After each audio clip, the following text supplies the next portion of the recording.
বিশ্বাস করছেন না? এরকম তিনটা মাসের চাঁদ চলে যেত যে নবী সাল্লাল্লাহু আলাইহি ওয়াসাল্লামের বাসায় চুলাও জ্বলে নাই। আর আমাদের তো একবেলা যদি না খাই তাহলে আল্লাহর উপর কত শেকায়াত, কত অভিযোগ, তাই না ভাই? আর তারপরে তিনি বলছেন একজন ব্যক্তির এতটুকু খাওয়াই যথেষ্ট যে কোমর মেরুদণ্ড সোজা করতে পারে, আল্লাহর ইবাদত করতে পারে। আর যদি তোমাদের খেতেই হয় তাহলে পেটটাকে 3 ভাগ করে খাবে। কয় ভাগ?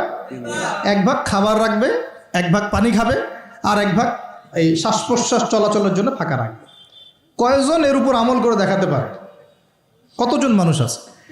আর যারা একদম গোগ্রাসে খায় এদের ব্যাপারে কোরআনে এবং হাদিসে কিন্তু মারাত্মক কথা আছে। আল্লাহর নবী সাল্লাল্লাহু আলাইহি ওয়াসাল্লাম বলেছেন যে তোমরা খুব বেশি ঢেকুর তুলো না। কি করো না? একজন সাহাবী খুব ঢেকুর উঠাচ্ছে, সাহাবী না আসলে, উনি পাশ দিয়ে যাচ্ছিলেন, খাবার দাবার খেয়ে পাশ দিয়ে যাচ্ছিলেন। তো নবীজি তার ঢেকুর তোলা দেখে বলছেন যে তোমরা বেশি ঢেকুর তুলবে না, কারণ দুনিয়াতে যে ব্যক্তি বেশি পেট পুড়ে খাবে কাল কিয়ামতের মাঠে সে সবচেয়ে বেশি ক্ষুধার্ত থাকবে। বলেন নাউযুবিল্লাহ। খাবেন আপনি, নিজের পেটটাকে 3 ভাগ করবেন, 1 ভাগ খাবার, 1 ভাগ কি পানি, আর 1 ভাগ শ্বাস প্রশ্বাসের জন্য ফাঁকা। আর এই ব্যাপারে একটা কথা বলে দেই, শেষ জামানায় কিন্তু খাবারগুলো সব করাপ্টেড হয়ে যাবে। কি হবে? খাবার ভেজাল হবে, ভেজাল। এটার দলিল সূরা কাহাফে আছে, আমি এটা ব্যাখ্যা করব না আজকে। সূরা কাহাফে আছে, আমি ব্যাখ্যা করব না, শুধু ইন্ডিকেশন দিচ্ছি। 309 বছর ঘুমিয়েছিলেন আসহাবুল কাহফ। কত বছর? 309 বছর ঘুম থেকে উঠেই তারা প্রথম যে অনুভবটা করেছেন সেটা হলো তারা ক্ষুধার্ত। তারা কি ক্ষুধার্ত? দেখেন 309 বছর পর যদি আপনি ঘুম থেকে ওঠেন আপনার কাছে এই দুনিয়াটা আজীব মনে হবে, হবে না?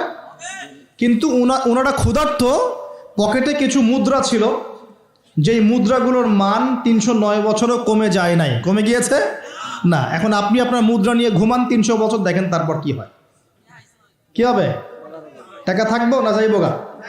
আচ্ছা, তারপরে শোনেন, এরপরে উঠেই তারা বলছে ফালিয়ানজুর আইয়ুহা আজকা তুআমা, এই মুদ্রাগুলো দিয়ে বাজারে কাউকে পাঠাও, তোমাদের 9 জন 10 জনের মধ্যে একজনকে বাজারে পাঠাও।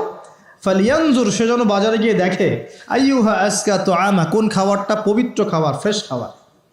ঘুম থেকে উঠেও ফ্রেশ খাবারের দিকে তাদের নজর কেন? আর এই সূরা আপনাকে দাজ্জালের ফিতনা থেকে বাঁচাবে কেন? আর দাজ্জালের যুগেই বা সব দাজ্জালের শাসনের যুগের সব খাবারগুলো আস্তে আস্তে ম্যানুফ্যাকচার্ড এবং ভেজাল হচ্ছে কেন? এগুলোর মধ্যে মিল আছে না? তার মানে যত জামানা শেষের দিকে যেটা থাকবে খাবারের ভেজাল তত বাড়তে থাকবে। এই সময় আপনাকে অবশ্যই ফ্রেশ খাবার খুঁজে খুঁজে বের করতে হবে। খাবার আগে মানুষ খেত, খাবারের মধ্যেই চিকিৎসা ছিল, তাই না? রোগের আরোগ্য ছিল। এখন সেই খাবার খেয়ে মানুষ অসুস্থ হয়ে যাচ্ছে। বুঝতে পারছেন না? খাবারের মধ্যে